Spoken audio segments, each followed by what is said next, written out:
What's up, everybody? Ethan, fight me on this. I'm Jill at CoachJill.April. Welcome. Welcome back to the pod. 2026. I'm going to give this to you. I'm just going to adjust something because I can see it's pissing me off. I didn't account for that. How's everybody doing? How were your holidays? This is episode 2, I believe, on the year. Yeah. On the year, not on relax, of 2026. You got to meet our great friend and just all around fucking cool human, Kathy, last episode, whenever this one comes out. How was that for you guys? I love Kathy. Yeah, Kathy's cool. This week, we're going to try some new formatting here. We love chatting with you guys, but we like to talk. And I know that not all of you have that attention span. So we wanted to create some shorter attention span seeking. We also want to we want to put out more episodes in 2026, but that gets really hard when every episode is 90 minutes long. Yeah, so it's a lot of editing. We're trying to navigate time, especially. She said we. It is her, because I still have to edit it. So, but balancing that with giving you the option of having longer episodes and then in between having quick 20-30 minute episodes. Just something to digest, something that is you can do a chore with us instead of, well, now I got to complete this later. So that being said, hards and joys for this week. We also wanted to caveat that with not simplifying our hards and joys, but I've talked about this in the episode with Kathy, that it's always heavy for me. It's always hard. I just shot a 9-minute video. I'm going to have to figure out how to cut down. But the things that compound the hard, I would like to share more with you from my experience, rather than just the fact that you guys know I have trauma, and everything that I do is seen through the lens of trauma. But something that pissed me off, what was it yesterday? Last night was going to make a protein shake, and that we were almost out of milk. And somehow in the last 24 hours, neither of us got milk. But we haven't missed milk in 6 months, 7 months, 8 months. I don't know what it is. And I just my brain, my heart was, I was like, I don't, but now Jill will want cereal. That's one of her late night snacks. But I should be able to make the protein that I need. Why? And then I was like, well, but Jill also knew that the last time she touched it, because I didn't know the milk was that in. We also don't have any cereal for adults currently, so. And so my brain, but I'm sitting there and just I'm unraveling over milk. And I know that it's just that time of year for me. It's just the way that my brain can reason with things is pretty well gone. I'm not functioning at a high level right now. And so my heart is that these little things keep compounding into big shit. And it's so out of my control right now. Usually I have a good handle on things. With being this is just it's a thing. I'm going to navigate. I'll go to the gym. I'll walk it off. I'll, take a breath. I'll tell Jill. But holy Christ, the hard right now is that I don't want to tell Jill. And within that, it's always, and I'm sure this happens in everybody's house, whenever we do run out of milk is always the time the other person goes looking for it. I haven't eaten cereal in weeks because we just don't have any good ones. Well, she had Honey Nut Cheerios 3 days ago. You want to know why? Because I found the Honey Nut Cheerios, right. And she texted me. And then she left them on the counter. You left them on the counter, and I said, "Oh, there's." I get a text. Can I have those? I'm like, yeah, baby, they're our food. What? So she lied to you. She had cereal this week. But it would be that Ethan uses the last of the milk, and then I go to have cereal. Yeah, that's always how that goes. But yeah, and so it just to unravel over, my partner's gonna want cereal. There's no milk, but I should get to do the thing, and she's gonna be upset because it's no. And then I went to add it to the grocery list. Guess where it is? Already on the grocery list, which never happens. So it's just the hard is that I know how sensitive I am right now, and there's nothing I can fucking do about it. That was part of my video today. There's just nothing I can do about this time of year. It came up last night for us. There's nothing Jill can do about this time of year. It is December. It is January. It is the holidays. It is every year. And that's fucking hard. My heart is that if I see one more person post about the lack of snow removal, I'm going to just blow everybody up. We live in Edmonton, a winter city, yes. Of winter everything. And we've gotten a lot of snow, and Ethan said this the other day, that we should know what to do with snow. But I also think the part I believe to be true from the snow removal people is that it's been a really unfortunate cycle of restarting. And if you're not in a winter city, there's like different priorities of roads. And if it snows again, they go back to the top. So it was like 2 months of them almost getting to residential streets, and then it would snow again. And just like the amount it's so heavy, and it snowed so much over Christmas, and it was cold, and then it was raining. There's a lot going on, but like the amount of people that are just like, where are the snowplows? Where are the graders? Where? You think these guys have days off? And this is my piss off, is I'm like, what do you think they're doing? Like, they're not sitting at home being like, nah, we'll do it later. Like, there's not one road that, like, it's not like they only do one road. All of these people have social media. I just get so annoyed because I'm like, what do you think they're doing? And like, granted, some of the residential streets are like fucked up. Like I was telling Ethan, I was driving through a residential street the other day, and it was like I was on a roller coaster track. Like you couldn't get out of the ruts of snow if you wanted to. So I get that it sucks, but like, what do you think they're doing? Mm-hmm. Meanwhile, you're posting about it on Facebook, and it drives me insane. Because people have no respect for service workers in general, and it shows every time we get a lot of snow. Because, like, what do you think they're doing? I have to get to work. As do they? You think they drive the snowplow to work? I got stuck. Yesterday I was walking a dog, and they were plowing the street right in front of the house I needed to get to, and it was at the point where, like, the mounds of snow were in front of all the driveways. So I was like, oh, I'll just like whip into the driveway. And then I was like, I actually can't get through that pile of snow. And when they plow streets, there's like 6 of them, and they just like loop it until there's no more snow left on the street. And I was literally just sitting at the end of the street staring at them because I was like, I don't know how to problem solve this right now. And I ended up parking in a random person's driveway, running down the street, getting the dog, putting the dog in my car, going to walk in a different neighborhood. But like when they mean business, and I was like, I'm not trying to get in your way. I just like, unfortunately, and then I was also annoyed because the people that I walked for were home, and I was like, you guys didn't want to tell me they were doing this. Like I would have went and walked somebody else's dog. Anywho, that's my double annoyance that involves snow removal. Joy. My kid's birthday was this week, and that was fun. We had her this weekend. It was nice to get out and do some stuff. But it was also just like, it's fun to just let her be. Sometimes I think I'm not doing the right things by letting her exist on her own. But it's just this thing that I never got to do. For so many reasons. My friend called. I'm like, go talk to your friend, fuck. What do you mean? I was hoping my friends would call, but they would have to call the house. Like, or MSN Messenger, and all my conversations were being monitored. Oh yeah, that's a weird part about this. Is something that I think about often. Sorry, just having a tangent. Sorry, we're trying not to be long, but I'm about to. My computer time was monitored by the pedo that set it up. So like every conversation that I had, like, because they didn't trust me and my brother to not get hurt on the internet, so it had a parental like mimic on it. Everything that happened on that computer could be seen by that commander's computer. And I never knew how that worked. I just knew that I wasn't allowed to be on the internet without being watched, which is creepy as it is concerning, considering it also leads me to believe, like, does that mean that it was going to get worse for me? Anyways, besides that point, that's a whole other episode. Yeah, Joy was my kid's birthday as much as it can be. It's a date that's around a lot of really shitty days for me. So it's exhausting on my system because I have to mask for my child. And I say have to because I do. She didn't ask to be born to a parent that has this much trauma.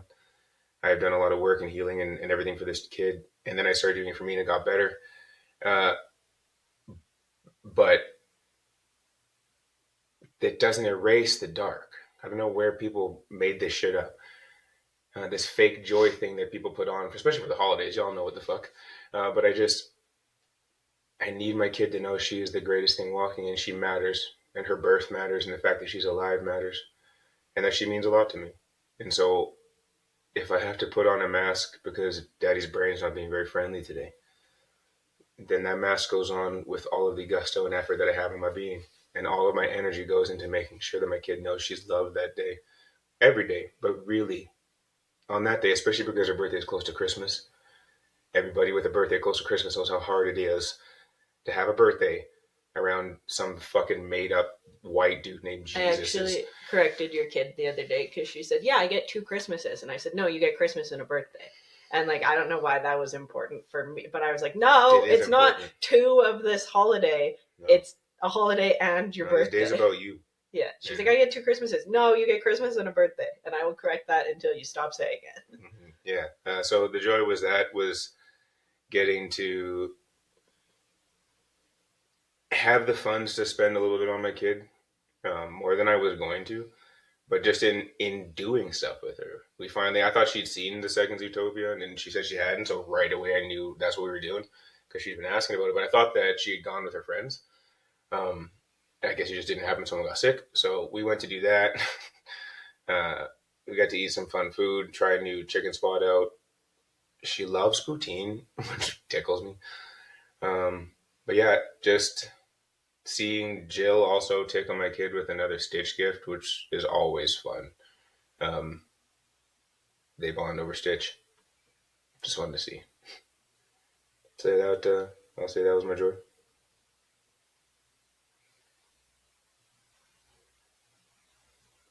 Yeah, kids are simple. Like, as much as I don't understand kids, they're just like, well, most people are simple creatures. You just like have to pay enough attention to figure them out, but we don't like to do that. But yeah, it was fun to like go and do something. You guys know how I feel about stuff, so it was nice to like, I got her some stuff because what 8-year-old, 9-year-old doesn't want stuff, but like things that are useful, not just random things. Things that are useful for her brain, I'll word it that way. They're big fans of those, like, what are they called? Blind boxes? I get it, but I get it because it's exciting, but I don't get it because it's just stuff. And they're really expensive for being nothing. Mm-hmm. And I just like, how much money are parents spending on these blind boxes? Because like, it's a random little figurine that's like $25. But I got her some of those, so it was just fun to like watch my gift giving apply to a child. Ethan Star is really easy to buy for because she doesn't directly ask for things. She'll just like let you know that she thinks something is cool. And then hopefully you offer to get it for her, but I don't. So I have a long list of. The other day we were at the mall, and this I think was my joy because I had a giggle about it. We were like venturing through the mall while Ethan was getting his new phone, and she like looks at me. She's like, "What's your favorite thing to do at the mall?" I was like, I don't really have a favorite thing to do at the mall. And she's like, "Oh, mine's to get boba." And every time I'm just like, nice. And she's like, "If you were to get boba, would you get extra boba or regular boba?" I was like, "Probably just regular." She's like, "Oh, I would get extra boba." And then I can feel her little eyes just like staring at me. And I was like, "Is this how it works for you normally, where you're like, hypothetically, this is a thing that I would like to get, and then the adult that you're with gets you the thing?" And I just have a giggle because she always like tries to bring up the conversation with the same end result, and it makes me laugh every time. Since she brought it up again later, she's like, "What kind of boba would you get?" Bro, I'm not buying you boba right now. Yeah, I don't have time for 20 questions. She asked me that shit. I'm like, yeah, you're not getting it. I just laugh because she does it with everything. She's like, "If you were to buy this thing..." Except for the last time. I was like, yeah, you probably could have got that if you would just asked for it instead of whatever the fuck that was. So when you learn how to use your big girl words and conversate, you probably get more shit. Has that happened? No. Yeah, because she'll just be like, "This is cool," or "I would get this one." She typically words it to me of like, "I would get this one." Congratulations, buddy. Guess you should get your money out. I'm glad you know what you like. We're gonna talk about. Did we say this one? Sure. Okay.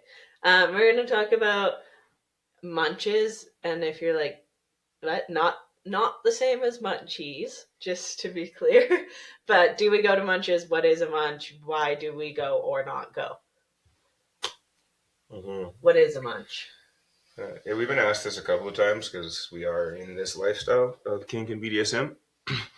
A munch is just a gathering. It's lunch, usually a meal. of the community that just gets together at a local space and hangs out, shoots the shit. It's a safe space for people to network. It's a safe space for people to hang out, to see old friends, new friends, make connections, whatever it is. Just in the kink and BDSM world lifestyle. I was looking up if there's an actual definition of, but it just talks about eating. Head kink.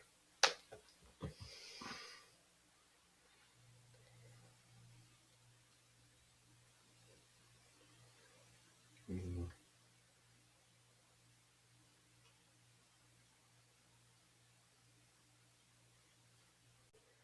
Is a casual social gathering for people involved or interested in kink, BDSM, alternative relationship lifestyles, or fetishes. Fetishes. There you go. So basically what I said, but white. And there's quite a few reasons that I haven't ventured back into Munches. Have you ever been to one? Oh yeah, I used to. When I first started in this life, when I first started intentionally in this life and had a mentor and was working to understand the role of dominant better and the life better. Yeah, I was in Munches every month. Every other month. Most community things, dungeons and Munches. I was a part of the community heavily. I'm just going to ask you questions because I have never been to one. Is a dungeon and a munch the same thing? No. Different things? Different things. Dungeons are less regular, and dungeons are play parties. Dungeons are hosted play parties by the community, by whichever. Many different versions of it go on. There are singular night events, and then there are more broad spectrum, holy shit, weekend throwdowns.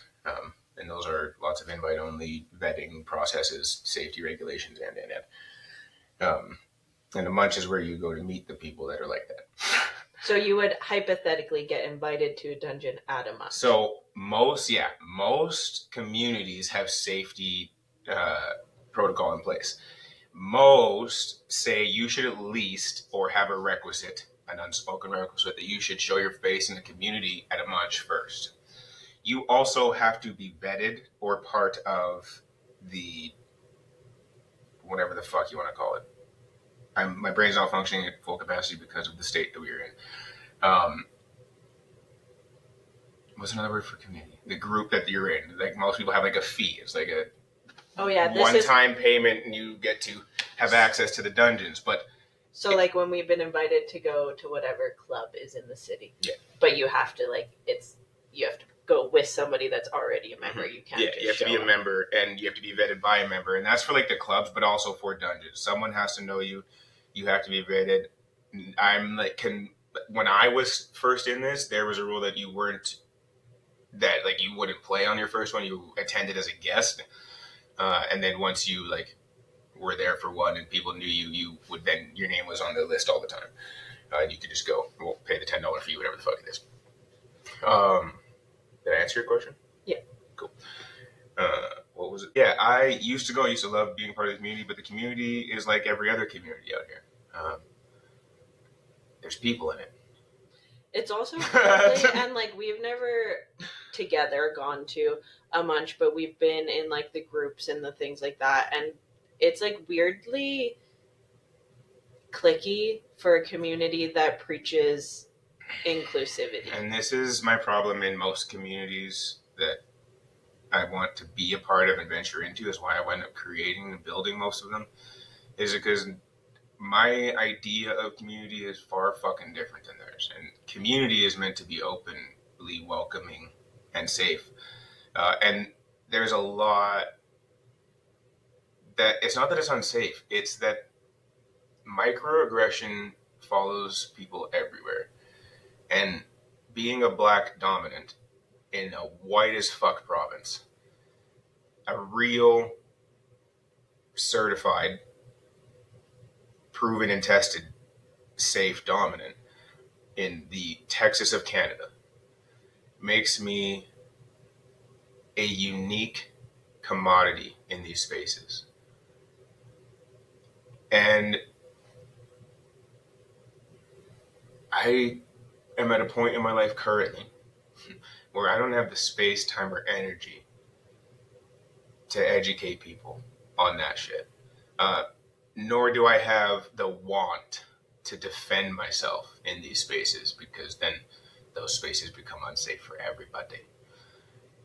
And though it's tough to judge the communities that way, as Jill said, we're a part of the groups, and seeing the way these people talk and invite each other and address things that happen lead me to believe that it's just not a place that I want to be right now. I would argue that it's a great place for people that are looking to learn and meet new humans in the spaces. But I don't feel the need or the want or the desire to go to another space on someone else's turf as an outsider, to walk into these white spaces and have to deal with what I know is going to happen at some point in time, because every white space I walk into, it does. I don't do race play. I don't fuck with any of that shit. I don't fuck with jungle fever bitches. I'm not about that life. I am in this lifestyle because I do not have to penetrate people to take them to these places that I enjoy going with them. A big part of my role in this life is the fact that I do not have to use my body if I don't want to. And as much as I love being who I am in this space, I am quite content to be him here and in the spaces that I do get to meet like-minded people. I think with any community, like especially Munches, the non-monogamous poly community, like if it's a space that you feel comfortable and a space you feel like you belong in, then like Munches are probably very much your vibe. Like I understand the other side of it being like a group of people where you probably don't really have to explain yourself, and everyone just kind of like vibes and nothing's weird. Like I understand as a space that if you showed up like in a triad, people aren't going to question it as much, where if you go to like a regular social gathering in the monogamous world, yeah, that's going to be probably like an uncomfortable space to navigate. So I do get it, and maybe I'll say it for myself, like maybe we're missing something not going, but I also, I don't really do, and I've never done this in my business either. I don't really do marketing, and like every business coach in the world would tell me that I'm wrong for not going to marketing events, but I don't want to stand in a room full of people and make small talk and try to figure out how to hold a conversation. Like that's not really who I am as a person, and I don't really care to be that person. And Munches give me the same vibe as business marketing. Obviously not the same conversation topics, but they give the same vibe as like, okay, go hang out in a room together and figure it out from there. And I don't really do super well in those situations because I just like, I'm happy to not talk. And again, maybe that's me missing out on something, but if you put me in a group setting, I'll be the first one to not speak and I'll just gather info, but that's not like overly productive to those situations. Yeah. Yeah, just so far it hasn't